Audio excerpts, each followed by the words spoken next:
कैसे हैं आप सभी लोग। आज हम लोग पढ़ने वाले हैं म्यूनियम के बारे में।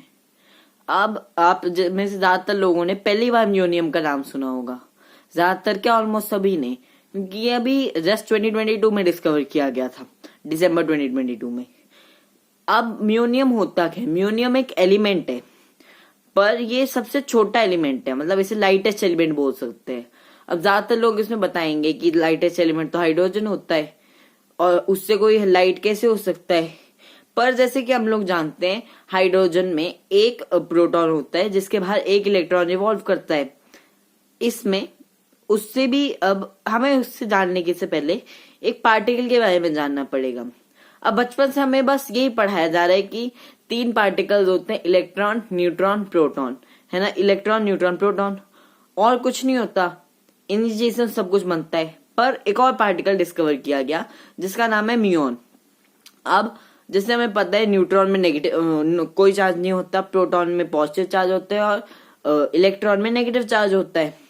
इसमें नेगेटिव चार्ज होता है म्यूऑन में, और ये बहुत भारी होता है, मतलब ये 200 इलेक्ट्रॉन से बराबर भारी है। पर फिर भी ये हल्का ही है प्रोटॉन के लिए, मतलब 1/9 ऑफ अ प्रोटॉन है ये। मतलब बोल सकते हो कि एक proton equal to 9 muon equal to 1800 electrons. पर अब इसका उल्टा जो होता है, अब आपको पता ही होगा, आपने सुना ही होगा एंटी मैटर। हर एक मैटर का उल्टा होता है जिसे हम एंटी बोलते हैं, तो वैसे ही एंटी म्यूऑन होता है। अब जो चार्ज ऑफ एंटी म्यूऑन, अब एंटी म्यूऑन का चार्ज क्या होगा? म्यूऑन का चार्ज नेगेटिव है, तो एंटी म्यूऑन का चार्ज पॉजिटिव होगा। तो अब एंटी म्यूऑन का जो चार्ज है वो प्रोटॉन के बराबर चार्ज का है, मतलब जो उसका पॉजिटिव चार्ज आएगा वो प्रोटॉन के बराबर चार्ज है। तो अब मतलब वो भी एक इलेक्ट्रॉन को खींच के रखता है, क्योंकि प्रोटॉन भी रखता है हाइड्रोजन को। तो जब अगर इससे हम बनाएंगे तो एक म्यूऑन बीच में आएगा, उसके एक एंटी म्यूऑन, और उसके बाहर एक इलेक्ट्रॉन रिवॉल्व करेगा। पर हम ये बहुत कम स्टेबल होते हैं और ये सिर्फ मैक्सिमम से मैक्सिमम 20 सेकेंड तक टिक सकती हैं। पर फिर क्यों ये हमारे लिए इतने इंपॉर्टेंट है? क्योंकि अब ये जैसे हमें पता है, ये सिंपलेस्ट, अगर वैसे तो ज्यादातर साइंटिस्ट आज के टाइम में इसे हाइड्रोजन का ही एल्ट्रोट्रोप बोल रहे हैं, मतलब ड्यूटेरियम, ट्रिटियम की तरह एक एल्ट्रोट्रोप, जिसमें अगर हम इसे एक अलग एलिमेंट ट्रीट करें तो ये सबसे सिंपलेस्ट एलिमेंट होगा। क्योंकि जैसे इलेक्ट्रॉन है, मतलब एक इलेक्ट्रॉन है और एक म्यूऑन है, ये खाली होते हैं अंदर से, मतलब यही है फंडामेंटल पार्टिकल्स दो। और पता है प्रोटॉन्स होते हैं और न्यूट्रॉन्स होते हैं, इनके अंदर क्वार्क्स और ग्लूऑन बॉन्ड्स होते हैं। तो ये खाली नहीं है, इनके अंदर कुछ ना कुछ है, पर इसके अंदर कुछ नहीं है।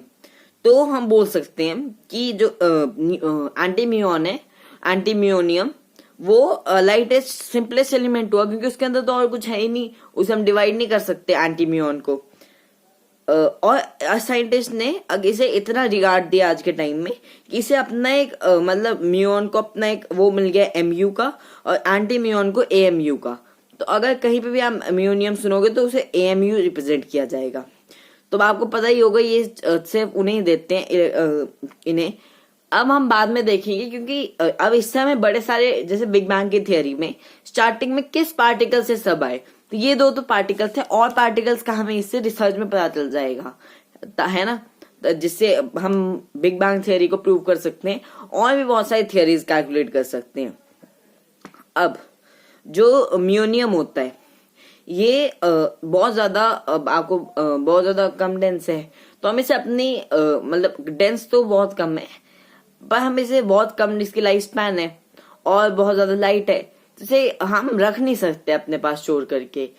पर अब आप लोग सोचोगे कि हम बना कैसे सकते हैं एक, अगर मतलब वो ही इतना टाइम लगाता है बनने में, तो एक इतना बड़ा कितना टाइम लगाएगा बनने में? तो एक हाइड्रोन कोलाइडर है, अब ये स्विट्जरलैंड में है। ये जो हाइड्रोन कोलाइडर है, ये बहुत ज्यादा पार्टिकल एक्सेलरेट करता है, मतलब जैसे कोई पार्टिकल को ये बहुत ज्यादा हाई स्पीड पे कर देगा, और फिर इससे रिएक्शन बड़े तेज हो जाते हैं। तो इससे हमें क्या फायदा? इससे ये फायदा है कि जो छोटे से छोटा एलिमेंट है हम उसे जोड़ सकते हैं। पर अब लोग पूछेंगे कि म्यूऑन कहाँ से मिलता है हमें? तो म्यूऑन हमें एटमॉस्फेयर में भी मिल जाता है, पर उसमें बहुत ज्यादा उसकी कम मिलता है। तो इसलिए हमें उसे बहुत मुश्किल से एनरिच करना पड़ता है। तो अब म्यून के बारे में ही ऑलमोस्ट सब कुछ है। मैं आपको बाद में इसके ऊपर अगली वीडियो बनाऊंगा जब इसके बारे में कोई और नई डिस्कवरी होगी।